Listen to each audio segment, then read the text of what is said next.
jerat di sepanjang batas kawasan ini, kalau kita bilang tidak terhingga. Nah, begitu juga dengan setiap kebun yang berbatasan dengan hutan itu, kawasan TNGL itu dipasangi paku yang cukup panjang ya, yang sampai melukai gajah.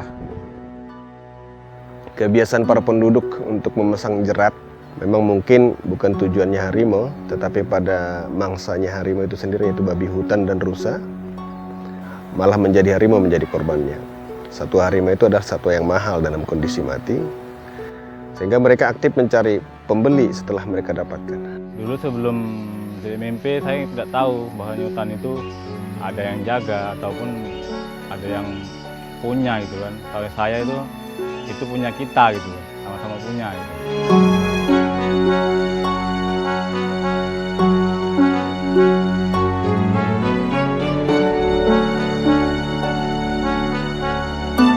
Ketika perburuan kita larang, kegiatan ilegal kita larang, masyarakat kan bertanya, kalau kami nggak bisa, apa timbal balik ke kami ketika hutan ini harus dijaga.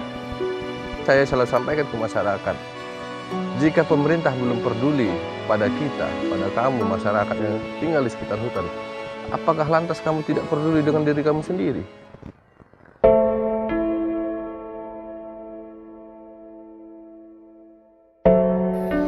Semakin sadar bahwanya hutan itu bisa dimanfaatkan tanpa mengurangi ekosistem di dalamnya gitu. Nah, akhirnya untuk di lokasi kami sendiri banyak lokasi ya kita buka namanya ekowisata ya. Berharap ini dapat menunjang perekonomian masyarakat secara utuh.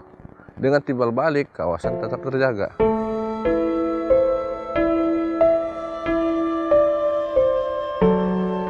Ya, dulu pernah ada mancanegara yang pernah hadir kemari, datang gitu.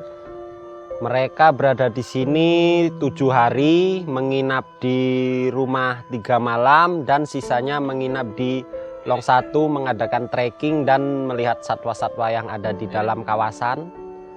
Mereka cukup senang karena memang alam di sini sungguh alami, Mas Ian. Waalaikumsalam.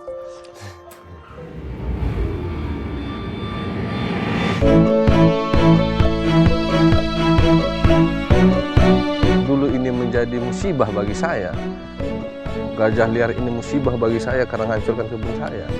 Sekarang musibah itu bisa menjadi anugerah bagi saya dengan adanya lembaga. Yes, I mean that's a great thing to see, that the people themselves here willingly changed their fate and their interest into protecting their own. This is their home, and also protecting the animals and seeing that it brings them also benefits economically.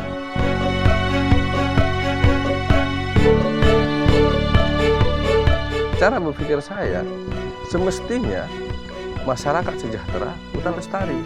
Karena ya kalau kita ketahui ya, bagaimana orang perut lapar bisa melakukan kebaikan. Saya pikir itu tidak mungkin. Orang kelaparan mana bisa melakukan kebaikan? Yang benarnya adalah ketika mereka secara kehidupan terpenuhi unsur primernya, maka dia akan bisa berpikir positif. Nah, dengan itu, secara kesinambungan terjaganya hutan ya, saya pikir akan semakin baik.